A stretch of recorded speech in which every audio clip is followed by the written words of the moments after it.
2022 թվական 12 դեկտեմբերի Բնապահպանության հետ աղերս չունեցող Ադրբեջանը բնապահպանական պատրվակով Շուշի Քարինտակ հատվածում փակում է միջանցքի կարգավիճակ ստացած Բերձորի ճանապարհը, Արցախի բնակչության զգալի մասին թողնելով շրջափակման մեջ։ Սա այն դեպքում, երբ նոյեմբերի 9-ի հայտարարությամբ սահմանվում էր Հայաստանի Հանրապետության հետ Լաչինի միջանցքով անխափան կապը և երաշխավորվում էր Լաչինի միջանցքով քաղաքացիների, տրանսպորտային միջոցների և բեռների երկու ուղղությամբ տեղաշարժի անվտանգությունը։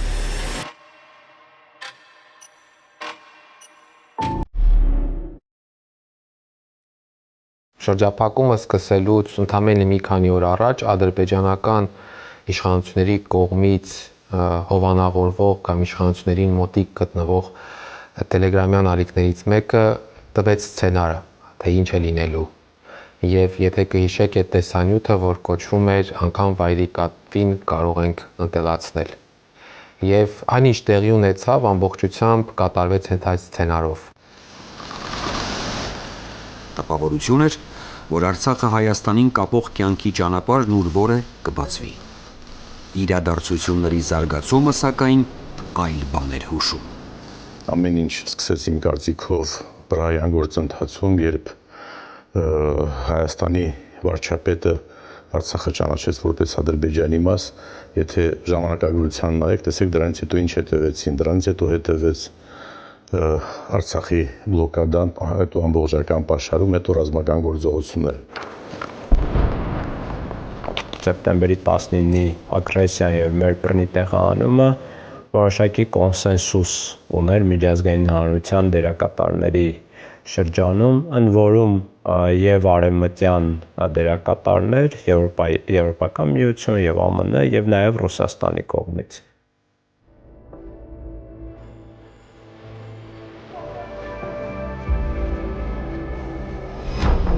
44-օրյա պատերազմի բոլոր դառնությունները ճաշակած Արցախում օրեցօր ահագնանում էր սովը, վառելիքի, դեղորայքի և կենսական առաջին անհրաժեշտության ապրանքների սղությունը։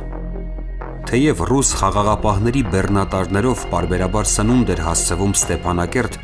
իսկ Կարմիր խաչի միջազգային կոմիտեն հիվանդներին տեղափոխում Գորիս և վերադարձին դեղորայք բերում, Արցախում հատկապես հղիներին, 30,000 երեխաներին և տարեցներին սպառնում էր թերսնուցման վտանգը։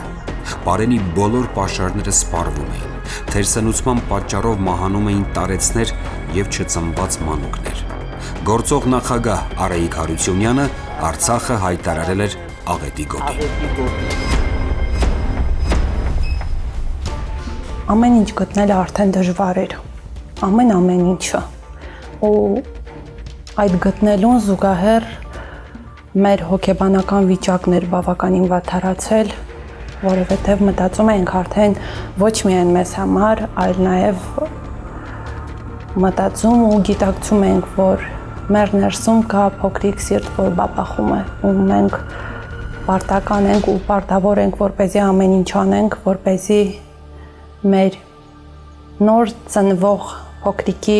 կյանքը լինի լիարժեք։ Պլանային վիրահատությունները երբ կանգնում են, անհետաձգելի վիրահատություններն են կատարվում, որպեսզի խնայվի այն դեղորայքի և բժշկական պարագաների պաշարը, որ ունենք մեր կամ հիվանդանոցների բժշկական պահեստներում։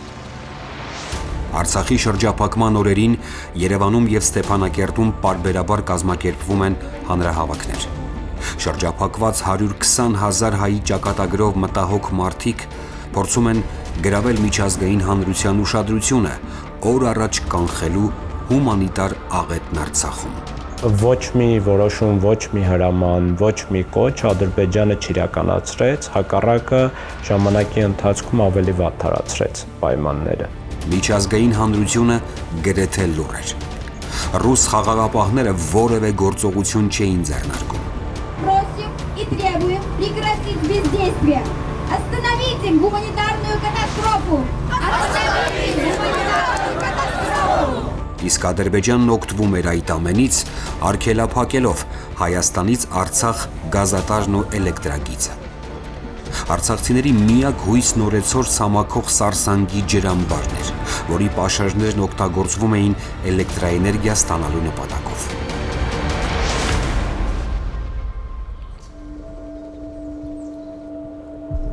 Այս ամեն ինչը կատարվում էր կոտրելու մարդկանց կամքը, ազատության համար մղումը եւ հանգեցնելու այն մտքին, որ կամ ընդունում եք ենթակայությունը, կամ էլ եթե չեք ուզում, կարող եք թողնել ու դուրս գալ։ Ապրիլի 23-ին Ադրբեջանը Հակարիի կամրջին ապօրինի անցակետ է տեղադրում, որտեղ 2023-ի հունիսի 15-ին արգելվում է անգամ ռուս խաղաղապահների եւ Կարմիր խաչի միջազգային կոմիտեի մեքենաների սահմանափակ երթևեկություն։ Այսպիսով, Արցախը հայտնվում է լիակատար շրջափակման, պաշարման մեջ։ Ավելի քան 9-ամսյա շրջափակման պայմաններում արցախցին դիմակայում էր, մի կերպ սնունդ հայթայթում, բայց մերժում Բաքվի այսպես կոչված մարդասիրական օգնությունը։ Պարբերաբար անվտանգության խորհրդի նիստերում պաշտպանության նախարարի կողմից զեկուցում էր բազմաքանակ, այդ թվում ծանր սպառազինության հատուկ ջոկատայինների մեծ կուտակումների վերաբերյալ,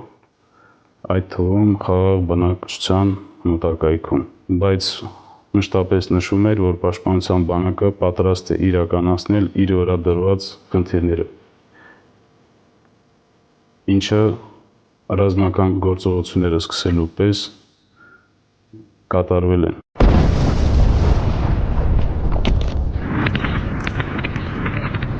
2023 թվական 19 սեպտեմբերի ժամը 13:10-ի սահմաններում Ադրբեջանը լայնածավալ հարձակման է անցնում Արցախի բոլոր բնակավայրերի ու պաշտպանական դիրքերի ուղղությամբ։ Ինչ պետք է աներ հյուծված, վառելիք եւ սնունդ չունեցող, միայնակ մնացած Արցախը տասնյակ անգամներ գերազանցող թշնամու ուժերի դեմ։ Սակայն Արցախը որոշում է չհանձնել եւ տալ իր արժանապատվության մարտը։ Ես գնահատում եմ, որ պաշտպանության բանակը, այդ թվում ուժային կառույցները, մեր քաղաքացիական բնակչությունը կանգնել է պայքարելու եւ պաշտպանելու մեր հայրենիքը եւ հասկանալով, որ իրենց հետևում իրենց ընտանիքներն են, իրենց հետևում կանգնած է իրենց երեխաները, մայրերը, քույրերը, իրենք չեն նահանջել եւ ունեցել ենք դեպքեր, երբ դիրքերը միջև վերջին փամփուշտ կրակած մեր զինծառայողների դերն ենք հայտնաբերել։ Գաղտնիք չէ, որ թեկուզ մեկ օր, բայց թշնամին կրկնեց անգամներ ավելի զոհեր ու վիրավորներ տվեց։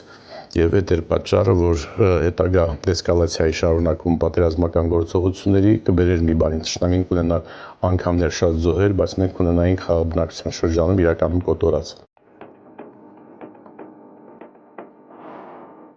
Ռազմական գործողությունները րոպե առաջ դադարեցնելու պահանջով Արցախի նախագահ Սամվել Շահրամանյանը, որ երկրի պատմության ամենածանր օրերին էր ստանձնել պաշտոնը, շտապում է ռուս խաղաղապահների տեղակայման վայր։ Ամեն վայրկյանը մարդկային կյանք արժեր։ Ես նշել եմ, որ ռուս խաղաղապահները այդ ժամանակահատվածում հանդես են գալիս որպես դիտորդներ։ Մենք չենք ունեցել արձագանք միջազգային հանրության կողմից։ Եվ այս ամեն ինչը մեզ ստիպում էր ինքնուրույն կայացնել որոշումներ, որը կայանում էր նրանով, որ մենք պետք է ուղիղ բանակցեինք ադրբեջանական կողմի հետ, դադարեցնելու ռազմական գործողությունները եւ դրանով իսկ փրկել բազմաթիվ կյանքեր։ Իսկ Ադրբեջանը տիրախավորում է բոլորին ու ամեն ինչ, չխնայելով անգամ խաղաղ բնակչությանը, կանանց, երեխաներին ու տարեցներին։ Ճիշտ այնպես, ինչպես դա արել էր 1990-ականների, 2016-ի եւ 2020-ի պատերազմների ժամանակ։ 2023 թվականի սեպտեմբերյան ռազմական գործողությունների հետևանքով Արցախում զոհվել է 214 զինծառայող եւ 21 խաղաղ բնակիչ, անհետ կորել 14 անձ, եւս 64 խաղաղ բնակիչ մահացել է բռնի տեղահանության ընթացքում։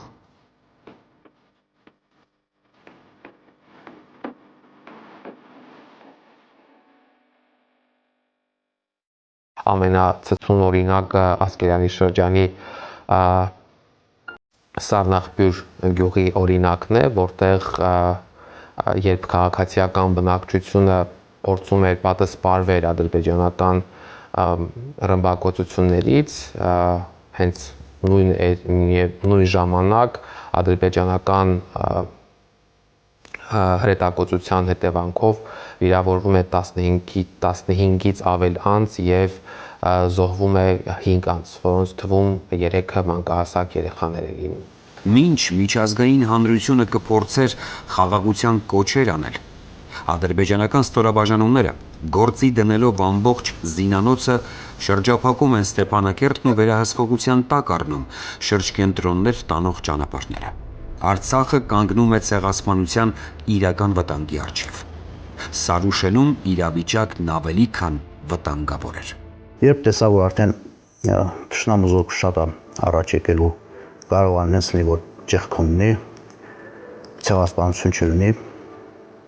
գնացի գյուղ, մոտավոր ժամը 5-ի կողմ էր։ Գնացի գյուղ եւ ժողովրդին ասացի, որ պետքա դուրս գանք։ Գյուղի վերևի անտառներով դուրս գանք, որպեսզի կարողանանք այլ ընտրանքային ճանապարհով միտեղ գնանք Թաքստոս կամ Սարի հետևը հասնենք կամ Հայևան գյուղերը գնանք։ Արցախի վրա 2023 թվականի սեպտեմբերի 19-ի հարձակումը դասական պատերազմ չէր մի պարզ պատճառով։ Պատերազմում ունենում են թիկունք եւ առաջնագիծ։ 44 օրյայից հետո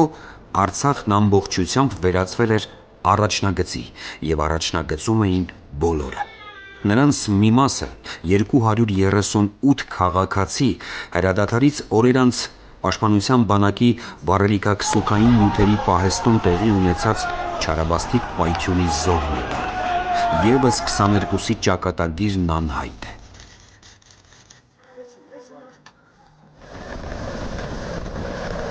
Պաշտպանության բանակը արեց իրենից կախված ամեն ինչ, այդ ինչուի պատասխանը կա, ինչու կռվեց բազմաթիվ անգամ գերազանցող ուժերի հետ, ինչպես կռվեց եւ այլն եւ այլ։ Մնում է բաց այլ հարց. ինչու պաշտպանության բանակը մնաց միայնակ, մանավանդ որ համաձայն Հայաստանի օրենսդրության երաշխավոր ունենք մենք եւ ինչու Հայաստանի կառավարությունը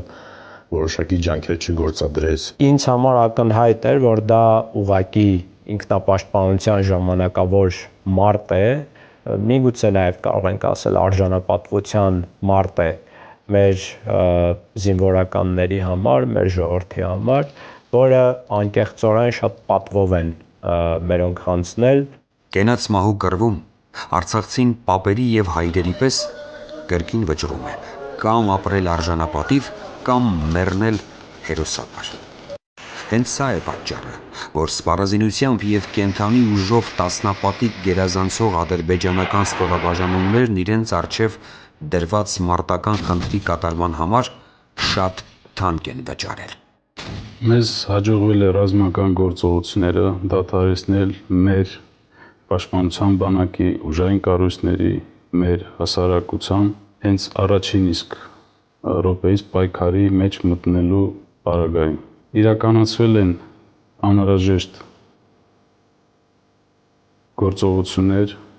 պաշտպանության բանակը ունեցել է մեկ խնդիր՝ պաշտպանել խաղաղ բնակավայրերը, կորուստներ պատճառել հակառակորդին, որի արդյունքում նաև հնարավոր է եղել ձեռք բերել պայմանավորվածություններ ադրբեջանական կողմի հետ եւ սկսել բանակցություններ ռազմական գործողությունները դադարեցնելու ուղղությամբ։ Ելնելով ստեղծված իրավիճակից Բաքուն վերջնագրեր է ներկայացնում Ստեփանակերտին, նաև պահանջելով պատանդ մնալ Արցախի նախկին ռազմաքաղաքական ղեկավարներին։ Ռազմական գործողությունները 23 թվականի սեպտեմբերին դադարեցնելուց հետո ադրբեջանական կողմը ներկայացրել է պահանջ, որը պետք է արտացոլվեր Արցախի Հանրապետության ազգային ժողովի կողմից համապատասխան հռչակագիր ընդունելով, որտեղ պարտադրում էին, որ արցախցիները պետք է հրաժարվեն 30 տարվա իրենց պայքարից եւ պայքարի ընթացքում ստեղծած արդյունքներից, լուծարել ազգային ժողովը պետական բոլոր մարմինները, պաշտպանության բանակը եւ որպես հիմք նշում էին, որ Հայաստանի Հանրապետության իշխանությունը ճանաչել է Ադրբեջանի լիիրավ սուվերենիտետը այդ տարածքների նկատմամբ, Արցախի նկատմամբ եւ հաշվի առնելով այդ հանգամանքը մեզ ստիպում էին, որ մենք ընդունենք նման որոշումներ, ինչը մեր կողմից ընդունելի չէր եւ մենք ամեն ինչ արեցինք, որպեսզի իրավական դաշտում չունենանք խնդիրներ Արցախի հետագա պահպանման համար։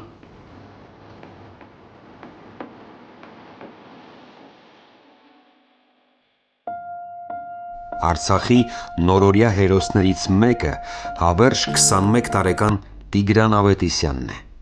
Գանձասարի ուղղությամբ իրեն վստահված մարտական դիրքում կռվել է մինչև վերջին փամփուշտը։ Ցավոք շրջանցել են Տիգրանին մարտական դիրքը եւ հետևից են խփել, որովհետեւ դեմից բացարձակ ոչ մի բան իր մոտ չկար, վնասվածք ոչ մի չկար եւ ինքը այնպեսի դիրքում է եղել պարկած, որ իր զենքի հետ կարելի ասել գրկախառնված շատ մեծ քանակությամբ դատարկ պարկուճներով։ Նրանք սեփական կյանքով այլոց կյանքեր են փրկել։ Հենց այսպես են կռվել ու նահատակվել Արցախի լավագույն տղերքը։ Մարտունու քաղաքապետ Ազնավուր Սաղյանը, համոզվելով, որ բնակչությունն ապաստարաններում է, առանց երկմտելու շտապում է մարտական դիրքեր, ամենավտանգավոր հենակետը, որի թիկունքում հենց Մարտունին է։ Այո, կռիվ է։ Վիրավորներ ունենք Մարտունիում։ Այո, դե չեմ կարող խոսել, ամենացի։ Ազնավուրը այդ ամենը գիտակցելով, գիտակցաբար գնաց, պաշտպանեց մեզ բոլորիս եւ ես հարգում եմ նրա որոշումը, իրավունք չունեմ հանձնվելու, պարտավոր եմ շարունակել նրա կիսատ թողածը եւ նրան արժանավայել, մեծացնել մեր 3 բալիկներին։ Այդ նույն ժամերին Արցախում մանուկներ են ծնվել։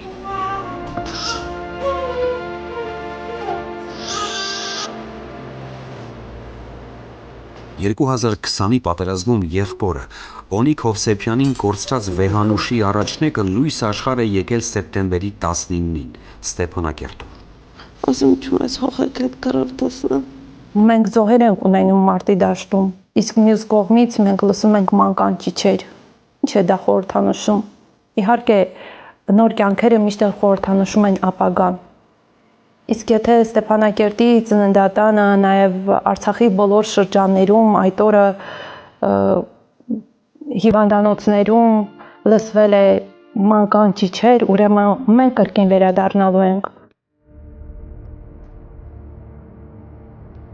Իսկ տունդարձին սպասում են բոլորը։ Անկախ նրանից, թե որտեղ են ապաստանել պատերազմից եւ բռնի տեղահանումից հետո։ Պատասխանը երկար փնտրել պետք չէ։ Արմատն իր հողում է հզոր։ Արցախցին պետք է ապրի Արցախում, ինչպես պատմության բոլոր շրջափուլերում, որ հարատևի Արցախի հանրապետությունը եւ նրա հերոսական ժողովուրդը։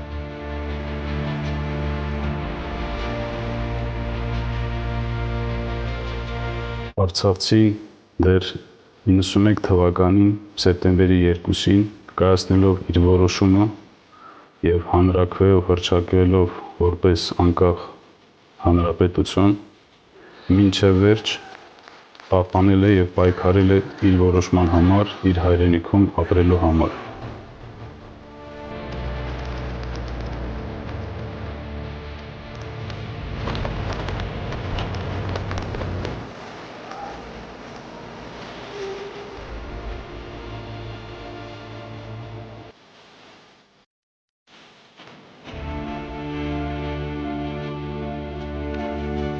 Մեր պայքարը տևում է 30 տարուց ավել եւ ես համարում եմ, որ այն դեռ չի ավարտվել, չի կարող Արցախի հարցը համարվել փակված, քանի դեռ Արցախահայության խնդիրները չեն ստացել արժանապատիվ եւ արդարացի լուծում։